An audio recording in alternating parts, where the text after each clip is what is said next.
nagdi-dewater po tayo kasi masyado siyang maraming tubig, no? So nagdi-dewater tayo, yung isang pump doon ilipat natin dito para matanggal yung tubig nito, no? Masyadong matubig, no? So magdi-dewater tayo, yan po, no? Yan po yung ginagawa nating building.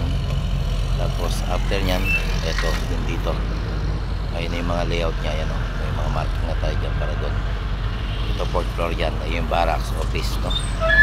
MacArthur Highway, yun po, no?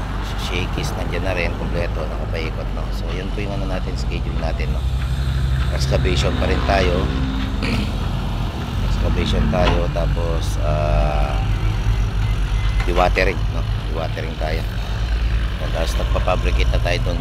Kung titignan nyo yung sa stillman natin na yun, papabricate sila ng foundation doon tsaka column, no? Yun po yung schedule natin. Diretso lang po tayo. Approximately hanggang bukas kung ano matatanggal yung tubig nito, so magandang bagay, no? Matanggal yung tubig niyan para at least diretso yung trabaho natin dito.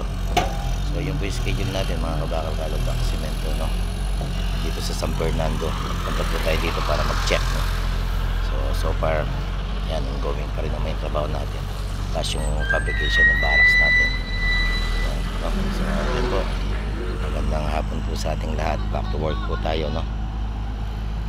Naikutan po natin lahat ng area natin. Galing tayong Clark, punta tayong Timog, tapos diretso tayo San Fernando para i-check lahat ng, kasi 2 days po tayong wala, no?